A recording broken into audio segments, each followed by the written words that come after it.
All right, hello and welcome to the Benzo Rehab Dungeon. This is episode 49. I should have checked that before we started. No, I think Is this episode 50? We're doing our I think 50th episode special, and I didn't even realize it. I think so. Oh well, shit. Oh we have nothing man, planned. should we start over? You know what? They say that your 51st is really the one that you got to look out for. That's true. You never forget your 51st. Yeah, that's what I've heard. Yeah. It is July 18th, 2021. I am your host, Michael Deebs.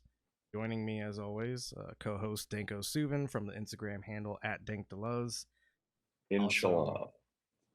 Also joining us is John, the producer, from the Instagram handle @Discopathic, which I believe he still has not uploaded anything to, because he's not a meme shitlord like Danko and I. It's a compliment. Better for him. Yeah. Yeah. John, how are you doing today? I'm doing all right. Other than I guess we don't get to observe religious days or something. Yeah, you did tell me that you deeply respect Sunday, not out of a Christian sense, but just because what was it you were saying? You believe that that God rested on Sunday, and if that's good enough for a white man, then it should be good enough for you too, right? Yeah. Okay, yeah. Well, we had. You're really reading into the rhyme Sunday Fun Day.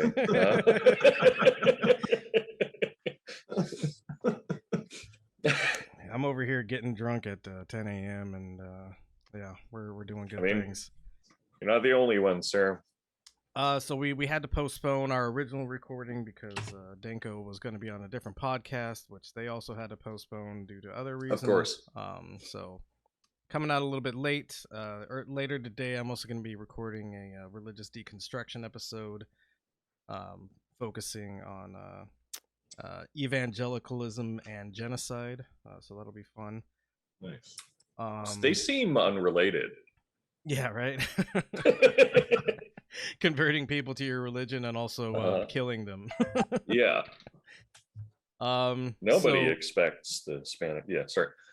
We were originally going to talk about Cuba and Haiti, but Danko's on a timeline today, so we're going to keep it focused on Haiti because I think Haiti is a more interesting subject. On the subject of Cuba, it seems like Cuba is being what's the word I'm looking for? American. Well, illegitimately turned into a more confusing thing than it actually is. Yeah, that's what I said. Yeah, well, that is America, I guess. Real quick rundown. But for freedom, yeah. I'm not even gonna like preface this with the normal like I'm not a tanky sort of stuff. Cuba is a socialist country that has been fucked with by its massive militarized neighbor who should be its most natural trade partner, but its most natural trade partner has put an embargo on it, and further than just an embargo, also blocked other countries from trading with Cuba. If you think that has no effect on the Cuban economy, I have no other word for you but the R word, and I'm not going to say it, tempted as I am. But you have to think it. But you have to think it. I put it in your head, and you have to think it. The other thing is, Cuba does have a pretty robust police state. That's not great. That shouldn't be a point of contention. Even the thought that everybody who's protesting is astroturfed right over in Cuba. That's ridiculous. whether or not you believe they have a legitimate protest going on, the right to protest is legitimate. And if you have people being arrested by police for protesting their government, that's a bad thing. Again, not very complex. Um, yeah, so real brief. Up until 2019, Cuba had basically eliminated poverty and hunger. And this is according to reports from like UN sources. So, you know, Cured AIDS in babies. yes. Had a cancer vaccine. I'm not kidding. These are No, real no, I things. know. Yeah, no, this is all real stuff. Yeah. And so, and then the hypocritical notion that Cuba lives under a brutal dictatorship. And then I've got this video that we're gonna show real quick from America yesterday, I believe. Um, and America just Yesterday is my least favorite late night show. So like, sure, yeah, the Cuban government has a pretty robust police state, but John, if you would like to play this clip that we have queued up from the totally democratic nation of America, in which no police abuse is ever committed, and so we have the right to criticize other countries about their police brutality. Yay, a free society. You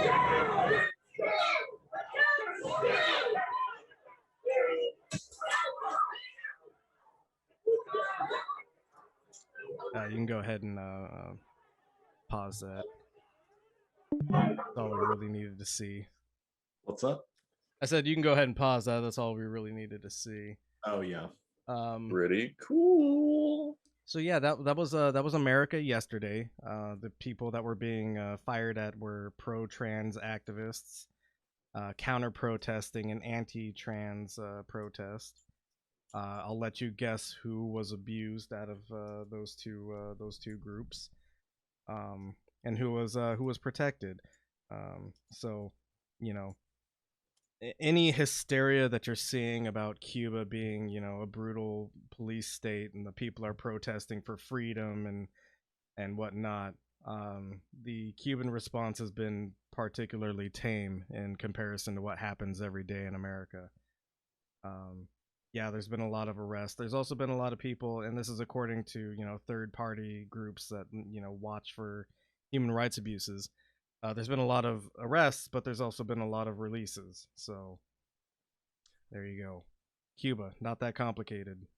There you go. Also, one note, because I always have to bring in stupid bullshit. But it's important to keep in mind that when you have something like a tourist economy and then you have a pandemic and your economy shrinks by or contracts by 11%, you should expect fucking protests. And it doesn't mean that your country's collapsing. Yeah, it means that you had an economic contraction of 11% and people are going to protest. Yeah, and the reason I brought up that up until 2019, Cuba had eliminated hunger and poverty is because guess what happened after 2019, or in the late end of 2019 and all of 2020? Massive global pandemic. There were bare shelves in America. You couldn't buy toilet paper for like 3 fucking months. Which is supposed to be the communist thing, right? Yeah, which is supposed to be the communist thing. But like just imagine what like an actual focused embargo does to a country versus like America imports so many of its goods, and because the supply chains were fucked up, we didn't have toilet paper for 3 months. Like we started a bidet revolution because we had no other way to wash our asses. Which, to be fair, was for the best. Yeah, no, bidets are cool and dope.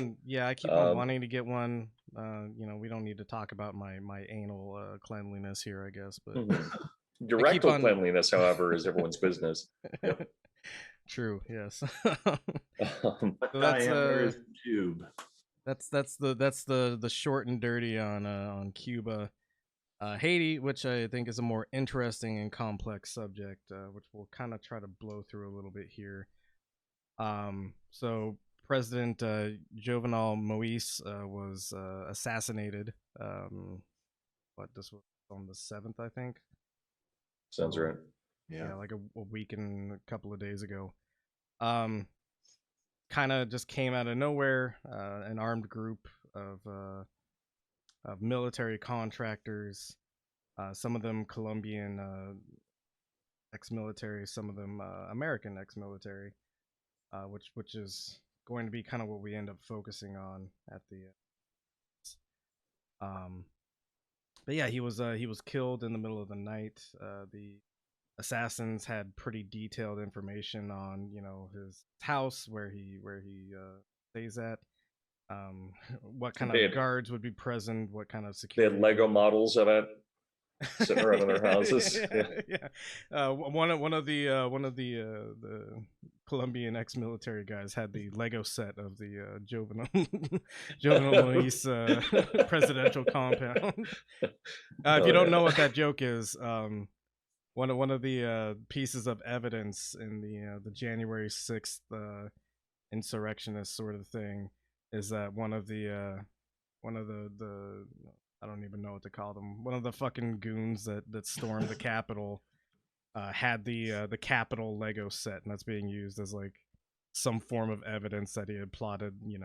I mean, to be fair, with that, he also had like step-by-step instructions about how to do it.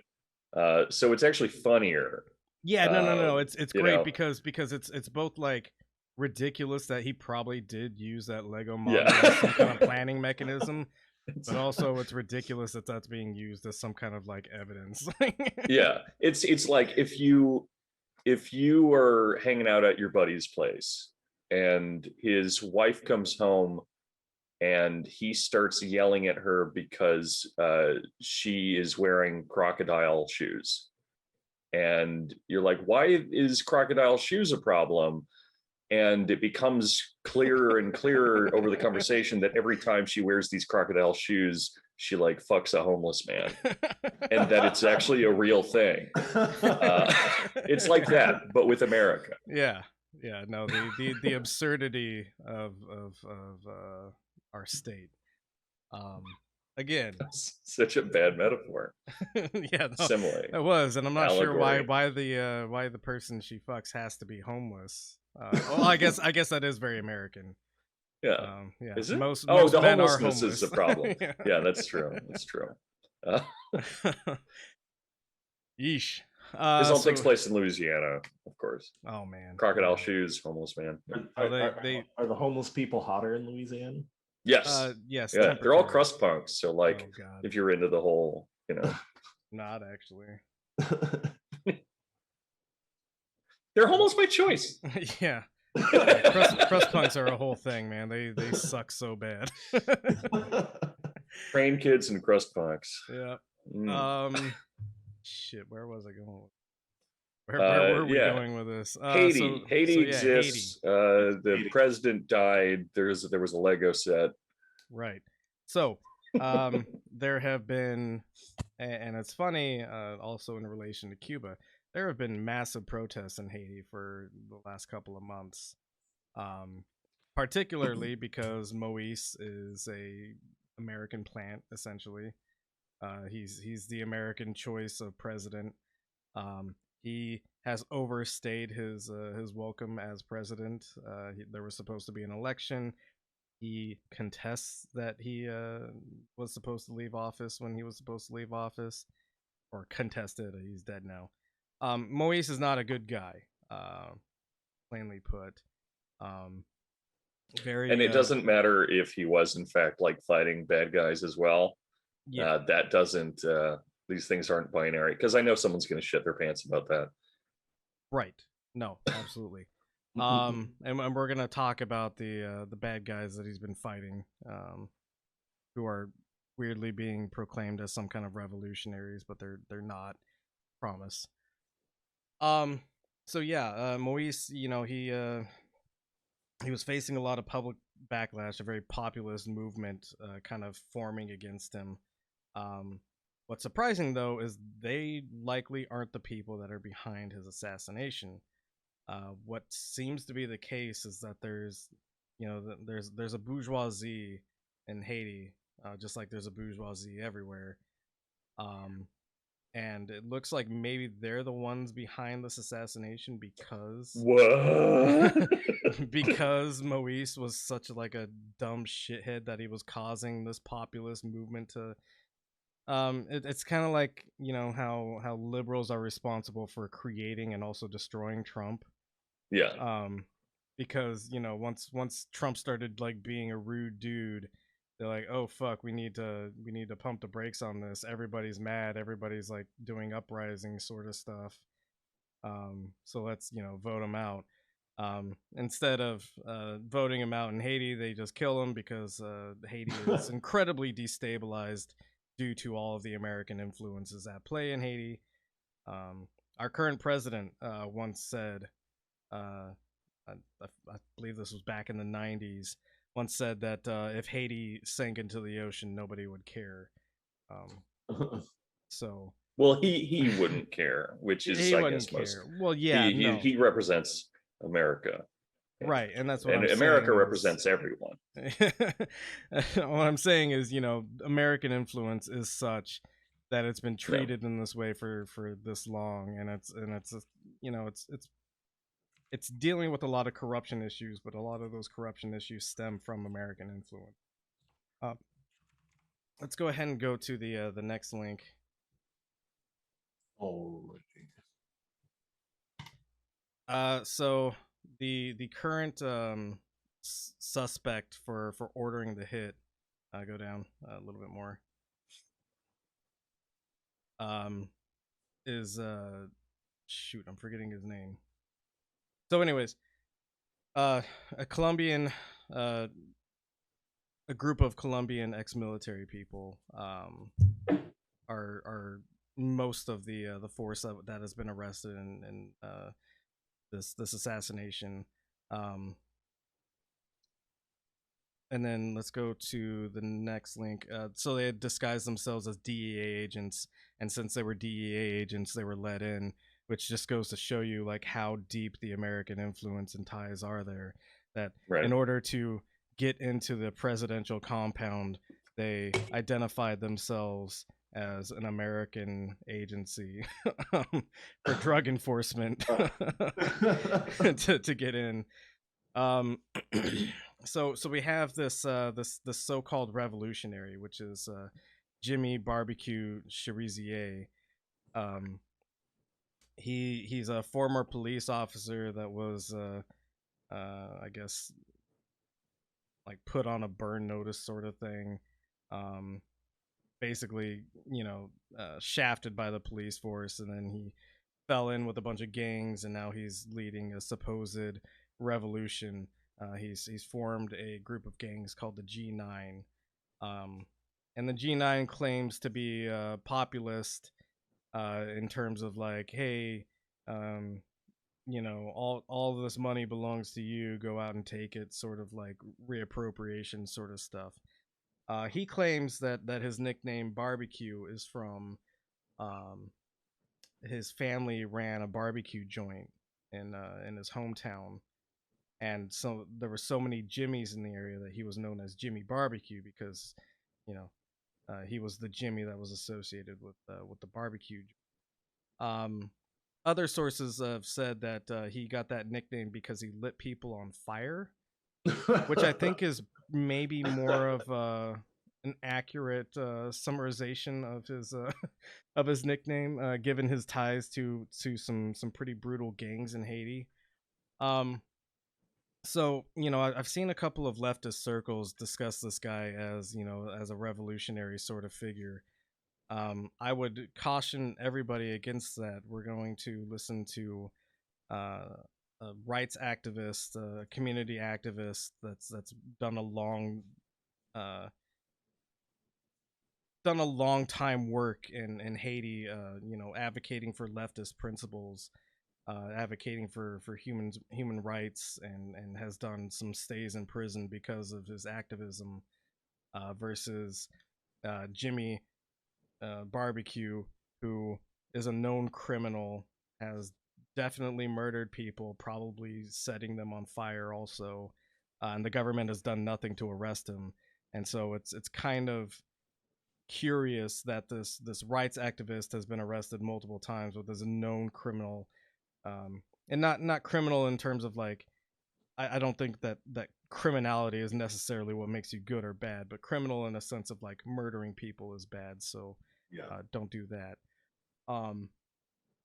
So yeah, let's go ahead and go to the next link. We'll go to the 18-minute timestamp of this video, and this is Dahoud Andre speaking about Jimmy Cherizier, Jimmy So Barbecue. really quick. Democracy Now! I do just want to clarify that the word barbecue comes from it essentially means like sticks used as a frame or to cook on green sticks. Oh, okay. And so what it actually means is it's a commentary on his penis. John, if we could go to the green 18-minute mark. Yeah, he's got a green penis. Never been used. Or maybe just ignoring used it. too much. Yeah, right. John, if we could go to the 18-minute mark. They call me Jimmy Green Dicks. A call about 5:30 this morning to say that radio in Haiti had reported that overnight Jovenel Moïse had been assassinated. I should say that right now, as of now, we have no clue where this assassination came from. Certainly not the street gangs such as the G9, Jimmy Barbecue Cherizier, who has been going around recently after years of demonstrating with an American flag behind his back, and right now purporting to be fighting for a revolution to liberate the Haitian people. So we know it did not come from there.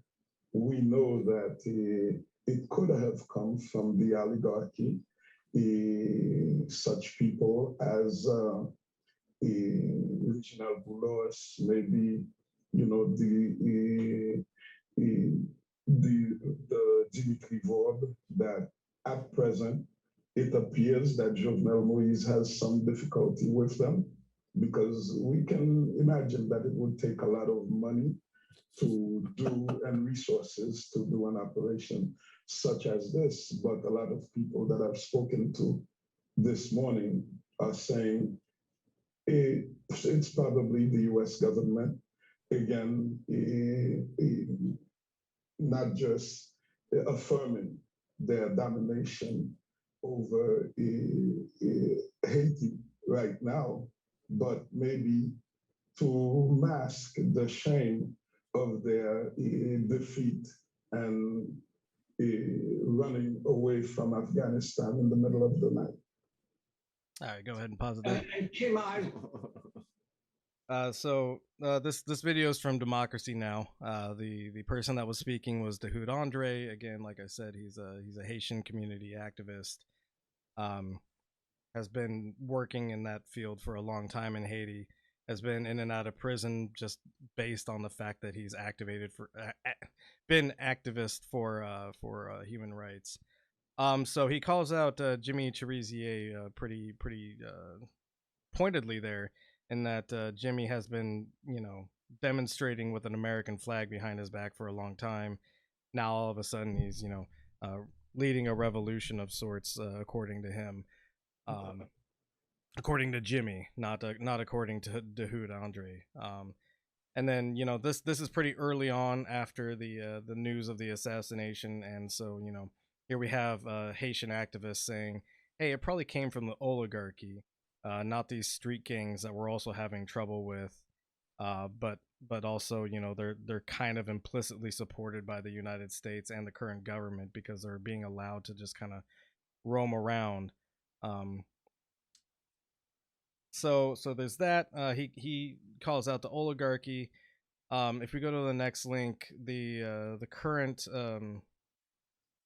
suspect in this is Joseph Felix Barrio, and he is a former Justice Department official, Haitian Justice Department official. And it looks like that's where the order came from. He's probably, being paid by other groups of people. And again, this all kind of stems from, Moise's incompetence in handling this kind of populist movement that's forming. The populist movement is being led by very bad actors, of course.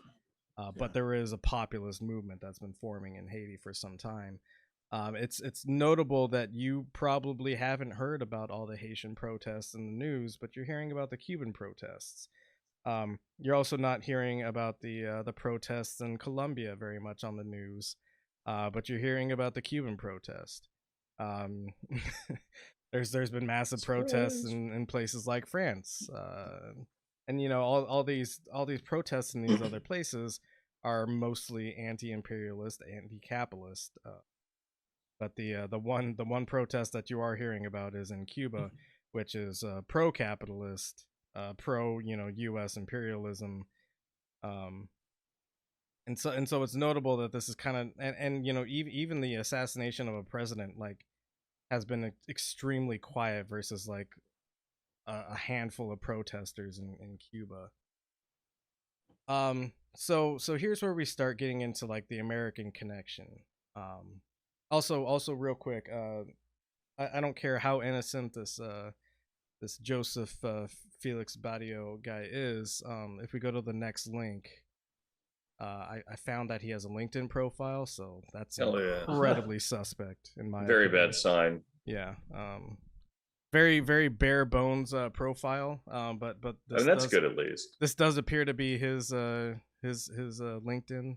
I found this through Google searching to get some background information on this guy, because obviously I'm not a Haitian political expert, and I don't know every single actor in Haiti.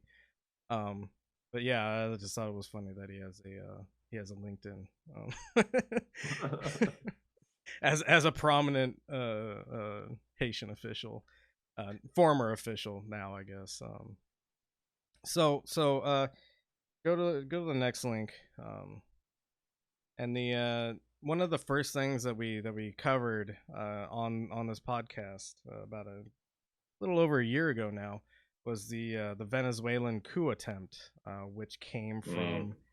I was wondering when we were going to get to this part. Yeah.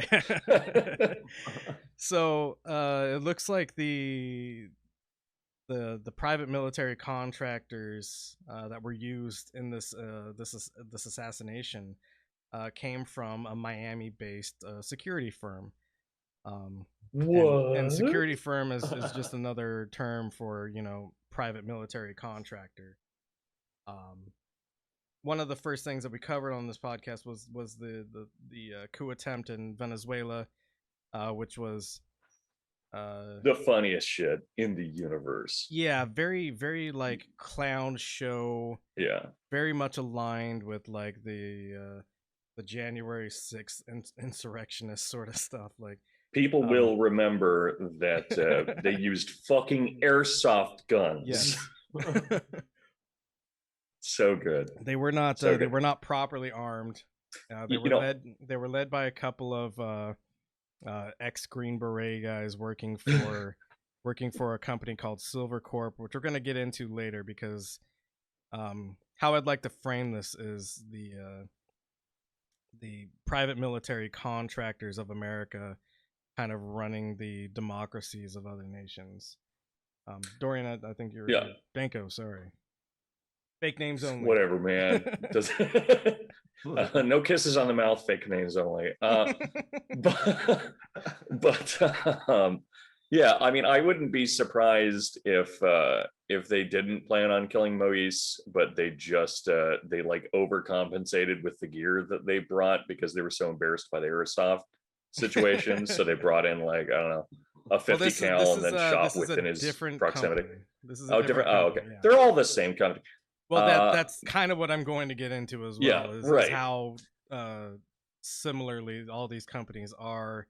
Yeah, they're always run by some former military guy, usually special forces former military guy, right? Who just couldn't fucking hang up his hat and let it go. No, I need to do more violence in the world and influence more countries through that violence. Right. And this is something that I guess I should save most of it for when I go on to Bringing Down the Grindhouse. Go follow Bringing Down the Grindhouse podcast. But because we're doing some on witches. It's a spooky, fun thing, and like Sylvia Federici and like medieval like politics and stuff like that, and it's very fun. But during the research for that, I was reminded of the fact that there this whole thing that's happening where private military contractors, mercenaries, you just call them mercenaries, end up becoming like these extra national groups that are kind of able to do whatever they want and will literally fight the countries that they're based in, things like that. That's not new in any way, shape, or form. Nope. The production of a strong state is something that's kind of post-medieval. And so it's actually kind of anomalous to have states that are able to control their mercenaries.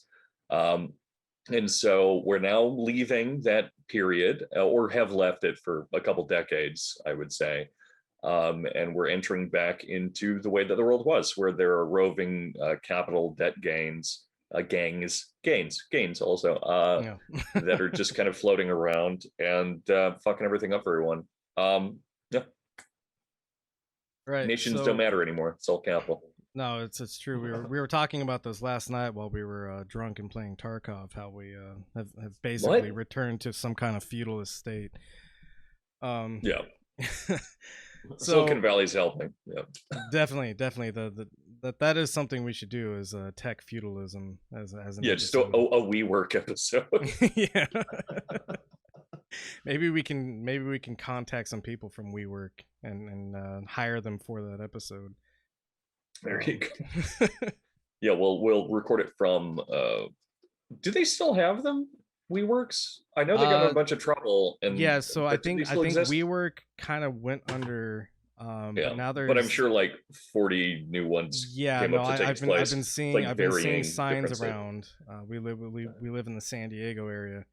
And I've been driving around San Diego quite a bit recently because I've been busy with a bunch of other stuff.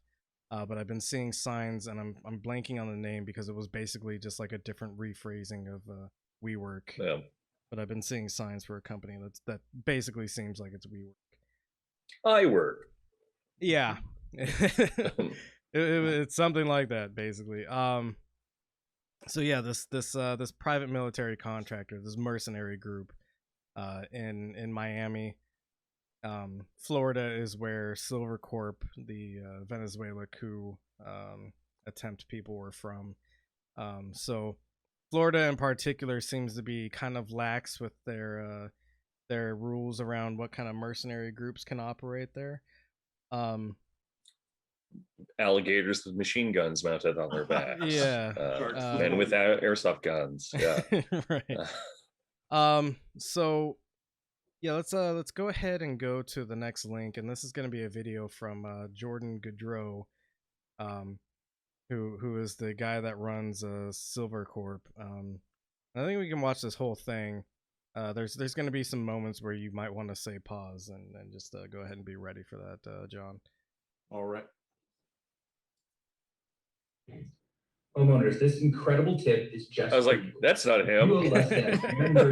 He looks like a chud, but that's not him. Failed May 3rd incursion into Venezuela, designed to spark a popular uprising and supported by at least 3 former U.S. Special Forces soldiers, there's been little disclosed about the operation in the months that followed. 47 Venezuelans were captured, another 6 executed, and in August, Americans Aaron Berry and Luke Denman were sentenced to 20 years in prison by the regime of strongman Nicolas Maduro. Now the founder of the Florida-based security company Silver Corp that employed the captured Americans is breaking his silence in 7 hours of interviews with the Miami Herald and McClatchy via Zoom from an undisclosed location. Jordan Goudreau filed a lawsuit in Florida on October 30th, seeking to recoup funds from a contract. Can we pause it real quick? To the listener, you didn't get to see Jordan Goudreau's full Christian name, which is Jordan Guy McDonald Goudreau. What not- the fuck? Is Like he- you could dump some glue out and still not get as white as like that name. or like American, like he's like a fictional character that's going to be written about a fictional America like 1,000 years after, Right. because like ceased to be a fucking nation. Yeah. It could be pronounced Guy Gee. McDonald. I don't think it's pronounced Guy. He's So not, you do yeah, have a point because he he's has disowned the Goudreau as French. well. Yeah, no, Yeah. but he definitely doesn't identify as French. So It is me, Jordan Guy McDonald Goudreau. I'm waiting for Goudreau. That could be a good meme. Someone make that. No one will understand. the listener knows. Let's listener go knows. ahead and continue this.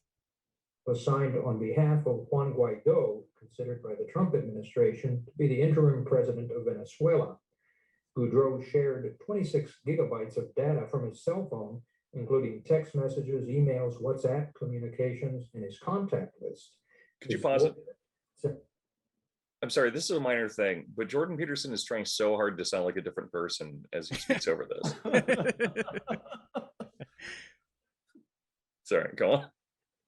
that this is the same information now in the hands of the FBI, which in late May raided a home in Boca Raton where Goudreau was staying and seized nearly $57,000 in cash. The ex-soldier also shared videos of training exercises conducted with Venezuelan supporters, meetings with fellow coup plotters, and even a recording. Can we go ahead and pause this real quick?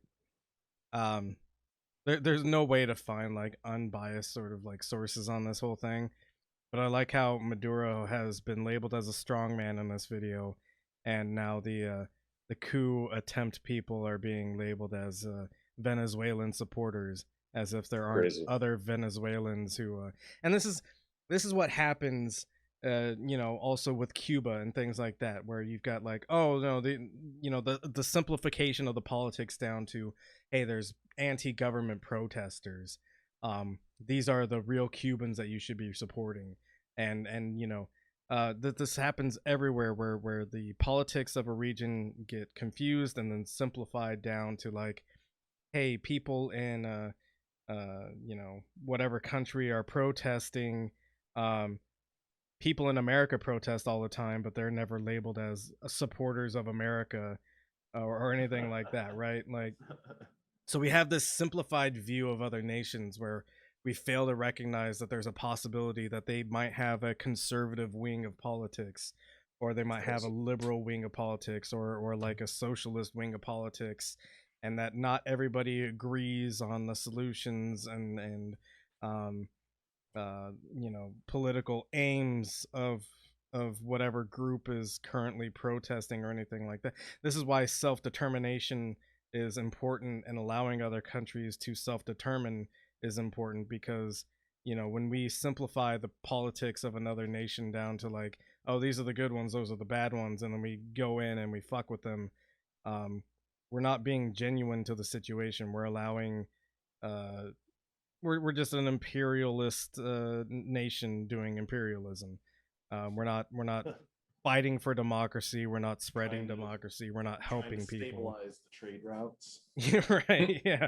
And that's that's the lie, is that we're helping implement democracy, but we don't even allow for the idea that maybe certain groups of people don't want democracy. And if that's what they don't want, then they should vote for it. Yeah, I mean, they should vote for it, right? No, I mean, that's how their society will form. That this was one of the major failures of the American involvement in Afghanistan, which we're now leaving. We're actually just staffing it with mercenaries instead of American troops. So America as an official force has moved out of the country, but America as an imperialistic mercenary hiring group is still remaining.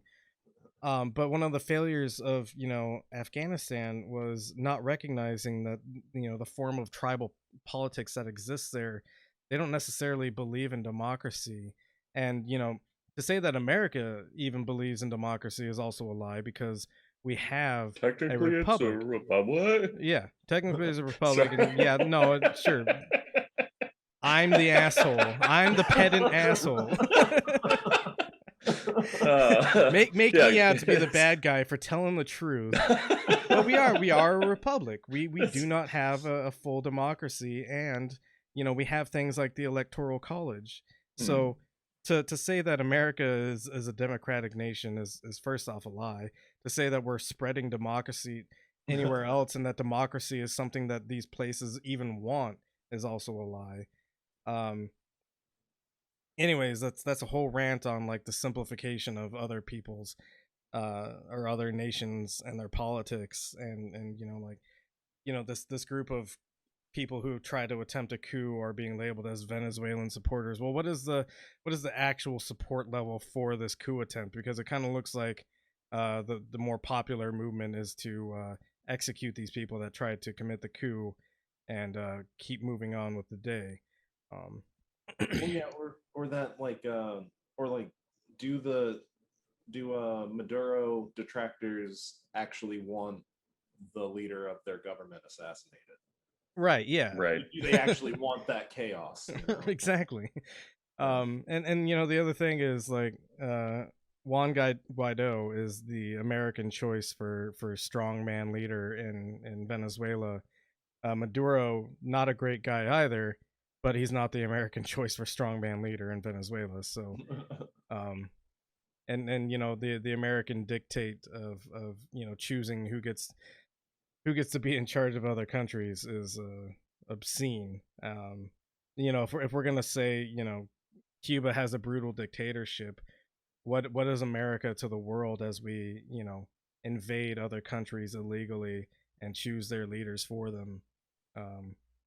Choose their mode of politics, choose democracy for them, whether they want it or not. And then leave by selling the war to someone. Yes. Yeah. Leave by selling the war to somebody. Leave in the dead of night and not even tell your allies in the region that you're leaving. Was a pretty good move. That was a headline that didn't get spread around very much, but I believe it was Bagram Air Base, which I've been to. Wonderful place. I took indirect fire while I was there. That's mortars. Mortars were dropped on the base while I was there, and I had to cower in terror. Which I'm not afraid to admit. If you've ever seen mortars falling, cowering in terror is all you can do. I'm not afraid of exploding, bro. Yeah, I could take it. I could handle it. If I was being assaulted by mortars, I would simply not care. Dude, yeah. That there are two reasons. Well, it's complicated. You see, I totally would have become a troop, as we've established before. But if a drill sergeant ever yelled at me, oh yeah, I'd knock him the fuck out. But right. I should have become a troop. I should have become one, because if a mortar ever fell on me, I would fucking punch it out. So it's kind of 50-50. So yeah. I kind of regret not being there for my buddies, but just I can't be controlled.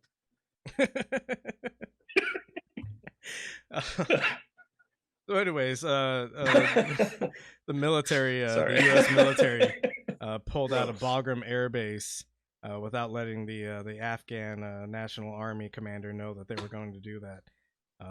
So I imagine he woke up in the middle of the night to see everybody like, hey, see ya. And he's like, oh fuck, literally left holding the bag from. Get it? Never mind. Have you heard his extremely positive, anxious speeches and interviews that he's been giving? No, I haven't. This is the commander of the Afghan National Army. Yeah. He's because they're just oh, it's oh, it's weird, they just do you feel like they just left you high and dry, and he's not trying to say that they did that because he wants them to come back, I'm guessing, or something. Well, I think that's the ultimate play is the ultimate play is America will be back. We're leaving that mercenary group because it'll look like a weakened force the mercenary group will be attacked, and America will be like, ah, fuck, we gotta go back there. Nation's in chaos. They're trying to expel invaders again. Because that was you remember John, you were on the deployment in 2012 with me, right? Yep. Yeah, and then so I stood post while we were out there, coincidentally because I used a marker to write "bitches get stitches" on my rifle, and my punishment was I had to stand post for a couple of months. It was completely washable paint marker. It came right off, but since I had written that on my buttstock, I got in trouble. Anyways, I was a shithead when I was in the Marines. So I stood post, and what ended up happening was I was the last group of Marines to stand post out there, and we were replaced with a company called Triple Canopy. The best. Yeah, and Triple Canopy, for those who don't know, is the rebranding of Blackwater. It's run by the same they've guy. done like at least 4 rebrandings. Yeah, they've done a couple of like rebrandings. XE, Triple Canopy, Blackwater. Yeah. Yeah, they kind of splintered into a couple of them. Right. And yeah, but they're all essentially run by the same people. And so Triple Canopy was from what I could tell, especially the force that they had standing on the guard posts out there, was a bunch of like, and I hesitate to say the word veteran here, because the Cold War didn't really see much action. Right. But we're talking about people who were like Cold War-ish or like peacetime veterans. Oh, like guys in their 40s and 50s. Yes. They were all 40s, 50s sort of aged people. This was back in 2012, so it makes sense on the timeline. And they all like they had no like military bearing about them. Like when I was standing on post, it was excruciating and miserable, but I was actively, like watching, doing my little rounds and like doing all my checks and keeping an active watch. These guys, I got angry at them all the time because they would just like sit there and bullshit and like talk about old stories like, yeah, back when I was in, we used to go hot rodding around the base and blah blah blah, and it's like one time I got 13 blowjobs in the green zone. Well, no, they've never been to a war zone is the funny part. No. This is like their first interaction with a war zone, and they're telling all these like peacetime military stories where they're like, yeah, and I got in so much trouble with the command, like, oh, and then like they're doing the thing that all like compensating military people do, which is like they always have everything at home, like, oh yeah, you got a such and such year car, classic car sort of thing. I got a buddy that's got one of those, or I used to have one. I was working on it as a project car, but I sold it during the divorce, sort of stuff. like that kind of. There's always story. A divorce for some reason. Yeah. No wonder why these guys have chosen the life of being shipped out as mercenaries. But shortly after all of the Marine presence left the posts is when Camp Leatherneck was assaulted for the first time in like 10 years. And I think you were still on, like I had I left early. Yeah, you were still there. And there was something like a couple of planes were destroyed, that sort of thing. So I think it's intentional that we're leaving behind mercenary forces in Afghanistan as a way to goad the Taliban, Al Qaeda, whoever's operating over there right now, into attacking these bases. And then once they attack these bases, you're going to see a return of the military presence. That's my theory. Kind of an aside to what we're talking about. Let's go back to this video. Because Justin Goudreau is going to talk soon. Though signing a contract with him in October 2019. Venezuelans who know Guaido say it sounds like him, but it's impossible to fully prove. In the recording, the Venezuelan legislator concludes in English with, "Let's go to work." Let's go to work. Okay, sir. That's Earlier versions of the contract that were made public had a section redacted. The original version contains a paragraph recognizing that Guaido will disavow any participation should things go wrong. Was the Trump administration involved? This is where the story gets murky. Both the White House and State Department insist they had no involvement. Goudreau's lawsuit alleges 2 Trump administration officials had knowledge from the beginning, and it also suggests early involvement from former Trump bodyguard Keith Schiller. A source close to Schiller denies this. The lawsuit identifies the officials, both former soldiers, as Drew Horn, a former advisor to Mike Pence, and Jason Beardsley, an advisor to the Department of Veterans Affairs. Beardsley declined comment. Horn did not return calls. A spokesman for Vice President Pence calls the claims a total fabrication. Goudreau's detractors wouldn't go on the record, but privately question his motives and his story. They alternately dismiss him as a rogue, a hothead, a tool of Venezuelan intelligence, and even someone seeking a Netflix deal. The decorated former U.S. soldier calls himself a patriot, trying to free people under an oppressive regime.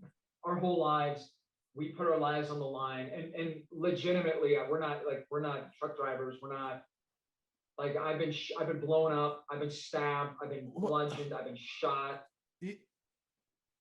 Isn't that what mercenaries do, though? Yeah, but he's talking like, as a soldier, all right, as a patriot. Oh, also, here's the fucking thing, by the way. Yeah, that's we have a volunteer military. Yeah. Which is exactly what you're saying, John. Like, not to just take it from you, but like, what the fuck? But I feel like this is even like crazier though, like because like this is for profit violence. You know what I mean? And it's interesting because he seems to be justifying what he's doing by virtue of I've been beat up for it. Like, okay, that doesn't mean that what you're doing is right. You know? Yeah, because you're in somebody else's backyard with a fucking gun. Yeah, and they don't like you there. Yeah, what the fuck? But I'm patriotic. I'm trying to help these people, but they fucking bludgeon me and stab me. Let me rescue you from your oppressors. Why are you making me do this to you? Yeah. Again, sorry, tangent. What's up? Is this the type of crazy that it takes to like get denied like being a cop? They've all become mercenaries. Yes, I believe so, because for a long time the police force was trying to hire like veterans and stuff like that, and they kind of reduced that effort, I think, because but also you get paid so much better to be like some asshole working for like Academy or Triple Canopy or for sure fucking whatever. No, the guys that you just have to want money. The guys that I trained, and these were not like the best of the best Triple Canopy guys. We're still making 6 figures easily. Yeah, these were the washed up guys that they just wanted to stick on the post for a bit. These guys are making I think they told me like 120 grand a year, which when I was deployed, I think I made, and this is including like combat 25 or something. Including combat pay, I think I ended up making like just under 60,000. Okay. So they're making that includes like 3,000 sign up bonuses and shit like that. Yeah, right? It wasn't great pay, and you know, a lot of it was taken out of my paycheck for like housing costs or like oh, that's funny. Yeah, that rules. Like functionally probably not making any more than like 40K a year while but you made enough to buy a dope Mustang. I bought a Jeep when I got home, thank you very much. So yeah, let's round this clip out, and then we'll go into a little bit more stuff. I've spilled blood for the country, and I've had my blood spilled for the country. You know, so for my country to turn on me now is pretty crazy.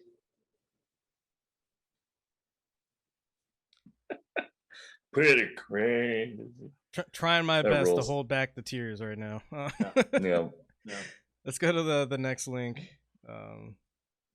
So Silver Corp USA, the company that Jordan Goudreau founded. So his inspiration was during Hurricane Maria in 2017. He served as a security contractor, and he saw the financial benefits of being a security contractor. So when he came home, started Silver Corp USA. Some of the notable things that he's done is following the Stoneman Douglas High School shooting later in the month of February 2018. He presented a concept of placing undercover Special Forces veterans in schools at a Florida school security conference. which what is that going to do? To have some unhinged maniac with a fucking gun in school that's looking for other unhinged maniacs with guns in schools. It's like this thing that start looking like unhinged maniacs. I like the idea that he could be undercover too, like a veteran that's undercover with a gun that's ready to, like, I'm just the guy that mops the floors, or I'm just a cook, like Under Siege style. Oh, that's totally well, hello, fellow teenagers. Yeah, I figure it's worse than that, because like we had in California, I think it was in Irvine or Riverside, I think Riverside, but we had an operation where cops were undercover at the school as students and would Literally, get other students to sell them weed. Yeah, and would have other kids like find other kids who would find other kids who would find other kids to sell them weed, and then they'd put someone in prison for like selling them a gram for $25. That's you know, like great, and not not what actually hurts children. Right. And so I would believe that this motherfucker and like a bunch of like other like grizzled mercenaries that look exactly like him, or him with a beard, are like wandering around just like, man, algebra 2 sure is hard, isn't it? And then fucking underage girls, you know, like I sure do hate doubtlessly history teacher. I lived in I'm an army brat. And when I lived in an army town in high school, like there was a constant problem with fucking soldiers. Oh yeah, having high school girlfriends with fucking soldiers. Yeah. I mean, like growing up around like Oceanside and stuff, the amount of times when I was like, I don't know, in my mid-teens and like trying to learn how to date and stuff, and then seeing people that I had like dated in the past wandering around in downtown Oceanside with a fucking Marine, like 16-year-old girls wandering around with Marines like all over. It's just a thing. Yeah. I wasn't that kind of Marine, I promise. Yeah, you're not like the other guys. No, I just I was usually too busy getting drunk in my barracks room playing World of Warcraft to I mean, God bless you. Those are the ones that I always make friends with. Well, clearly. Yeah. Right. No, fair. Yeah, for some reason, like 90% of my Marine friends are like engineers that play fucking Magic the Gathering. Yeah, that makes sense. Yeah. Building temporary bridges and then building houses out of magic cards. So let's go down to Jordan Goudreau's awards and decorations real quick. You will note that there's no Purple Heart there. Right. He got stabbed by his like ex-wife. Right. I just wanted to, I don't really care about the stolen valor shit, but if you're gonna make the claim that you were like stabbed or wounded in combat for America, they give you an award for that, and he doesn't have that. So just funny to me. And this includes like circumstances where the injury, I mean, I've heard some very funny Purple Heart stories where it's like, really? You got one for that? So, I mean, keeping that in mind. Let's go ahead and go to the next link. We've talked about him briefly in the terms of Blackwater. Oh, no, the Dark Lord. Yeah, the Dark Lord, Eric Prince. Yeah, that's too cool. Yeah, Eric Prince, yeah. So this is another story that just hasn't been reported on very much by mass media sources. But Eric Prince had a plan to, and was pretty close to executing this plan. But he was going to start his own private military in Ukraine. And this is like kind of divorced from like any American nationality or anything like that. It would be literally an army for hire. No ideology connected to it whatsoever. Just like, hey, pay us to go fight your war. not that I agree with the American ideology or why we go into war Right. at all, but it is alarming that they were planning to do this and very close to executing that plan. Um, And so this Time article, I encourage people to read it. Go back up to the headline so I can tell people. Exclusive documents reveal Eric Prince's $10 billion plan to make weapons and create a private army in Ukraine. Go ahead, Dorian. You were saying something.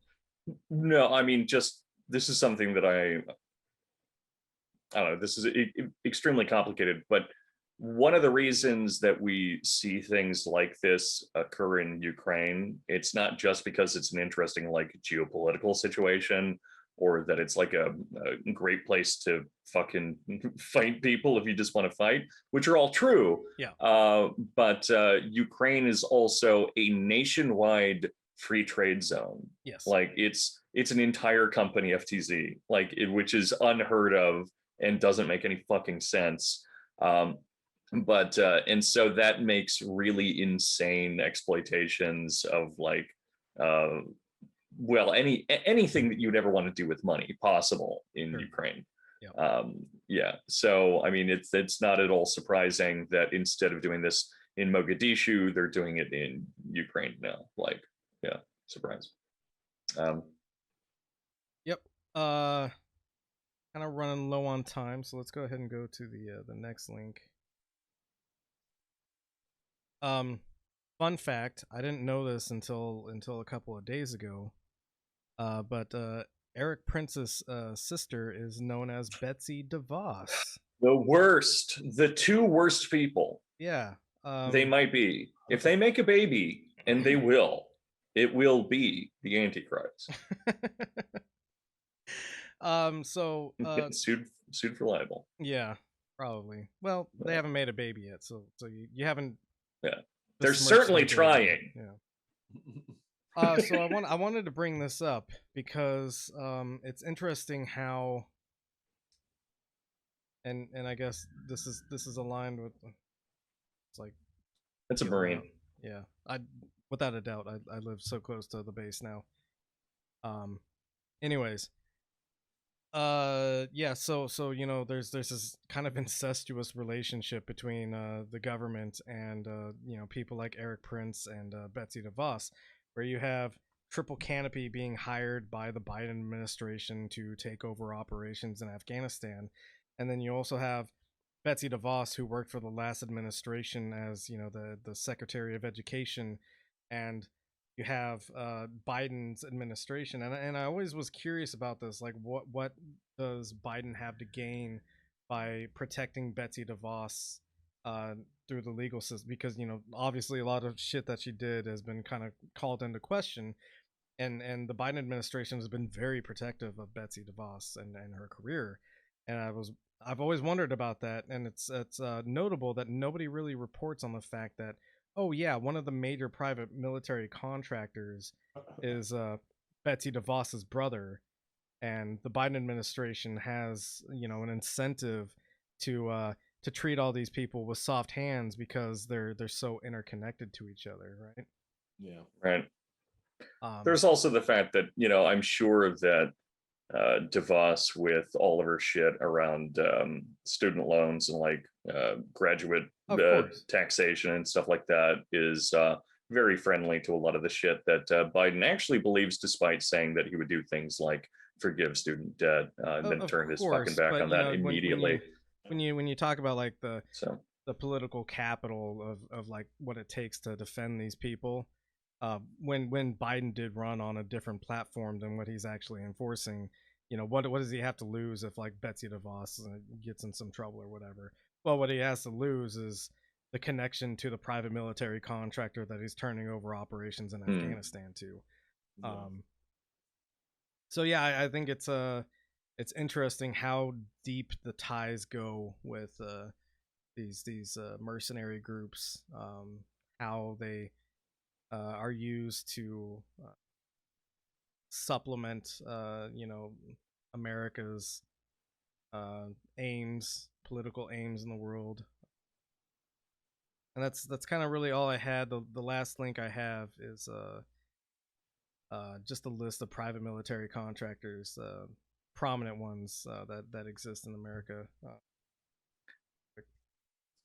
Which is actually perfect because I Google searched this as we were talking, but it's just fun to know that Constellus is the umbrella that includes Triple Canopy, which includes under it Academy, which I'm sure includes something else beneath that. So it's just, yeah, it's very funny that So go literally ahead all and these are go owned down by just one a little another. bit, John. Yeah, so a bunch of these, like you just pointed out, a bunch of these companies are all owned by the same person, or same group of people, and that's why Eric Prince is able to put together a $10 billion plan to create a private military in Ukraine because he's kind of the sole inheritor of all these fucking companies and the wealth that they're generating by being employed by the U.S. government. You'll see in the notes over here, you've got KBR, which is located in Houston, Texas, formerly a division of Halliburton. Halliburton is a name that's no longer accepted in the social sphere because of how shady they were during the Iraq War. So now they go by a different name essentially. Let's see, Triple Canopy. It is part of the Constellus Group. The Constellus Group, if you look into it, is what Blackwater basically renamed themselves to. Yeah, so this isn't by far not a comprehensive list. What's that you're highlighting, John? Isn't Fairfax a big like military industrial complex city? Yes. Yeah. Okay. Anywhere in Virginia near Washington D.C. is going to be a huge. Yeah, no, I remember like vehicles, like a lot of naval vessels have Fairfax, Virginia manufacturing stamps on them and stuff like that. Yep. And a lot huge of military equipment. Huge producer of military equipment in Fairfax. Also, people we sell military equipment to. Yes. Mercenary I was going to point that out. Is a lot of American equipment gets sold to Saudi Arabia, which is a whole nother subject. We kind of touched on it in some previous episodes. To guard it. But yeah, I also posted about this on the Instagram the other day, but the Biden administration had a meeting with one of the Saudi princes. I'm blanking on his name right now, but he's the little brother of MBS, and he also runs the defense. The defense ministry. Yeah, the defense ministry of Saudi Arabia. Biden ran on a platform of holding Saudi Arabia accountable for the murder of Jamal Khashoggi, as well as various other atrocious things that they've done in the world. Obviously, he was fucking lying. They did not announce that they were going to have this meeting with this individual because they clearly know that would be a bad look for them. I think it's notable how the hysteria around Trump would be if he did something like that. And he did do stuff like that. And the media rightly had a pretty strong reaction to Trump doing things like that. But you're not seeing that with Biden because Biden has been kind of sanitized in comparison to Trump. Hell yeah. Pretty cool. No fun things today. Our next episode is going to be recorded on the 23rd, and we're going to have a discussion of Russian history. I'm very excited for. One of our friends, we're gonna go by Teddy K with him. No relation to the original Teddy K. But he's Russian born. He knows quite a bit of Russian politics. So we're gonna be speaking with him about Russian political history, and he's a pretty detailed guy. So from what I understand, he's gonna start pretty early in Russian history, and we'll go from there. So very excited about that. Got some other things that are kind of in the works, interview wise, subject wise, but yeah, we're getting back into the swing of things after our little break, and Despicable. if you listen to this whole depressing thing, thank you for listening. Also, I should mention we do have a Patreon. The intent is that we never have anything behind a paywall in here, but if you would like to donate to the Patreon, I've been told by a couple of people now that they were surprised I had a Patreon because they didn't even know about it, and so now we've actually got a couple of donations rolling in. So if you would like to donate to this project, I'm running it all at cost right now. I would prefer to at least break even at some point. Anything that I generate in excess will be returned to the production values of the podcast. So if you like what we're doing and you'd like it to get better, then please donate to the Patreon. Otherwise, we will keep doing what we're doing at the same level of quality that we're doing it. Yeah, and it'll be your fault. And it'll be your fault. But as for me, you guys again should go to Bringing Down the Grindhouse on Instagram. I think it's just BTGH podcast at Instagram. But go to them and harass them about bring me on to do this this witch series that we have planned. They seem excited about it, but if you guys irritate them, I'm sure it'll speed it up because we're planning a multi-series arc, multi-episode arc around this, and it'll be a lot of fun and very detailed. Yeah, so please irritate them, and please also go to my Patreon, Trincata, Truncata. We have an open workshop again on the 5th Friday of this month, so the last Friday of July. Saturday, you mean? Yeah, sorry. I was drinking with my buddy playing Tarkov last night. Yeah, blame it all on me. So the last Saturday of this month, we have an open workshop for anyone to come in on. We're still deciding on the theme, but honestly, if you ever just want to pop in anytime that you're free, please let me know and we will include you. Good. John, do you have anything to plug? No, I don't. I do not have a Patreon or anything like that. It's just too cool for us. Yeah. All right. Well, thank you very much for listening or watching. As always, we love you. Please take your medicine. Please take mine too. And save some for your friends. Hi, Michael Deebs here, with no gun pointed at my head. Please know that all content created for the Benzo Rehab Dungeon is and always will be freely available. However, if you would like to support this creation of content, we here at Camp Benzo would appreciate it, as the production itself is not free of cost.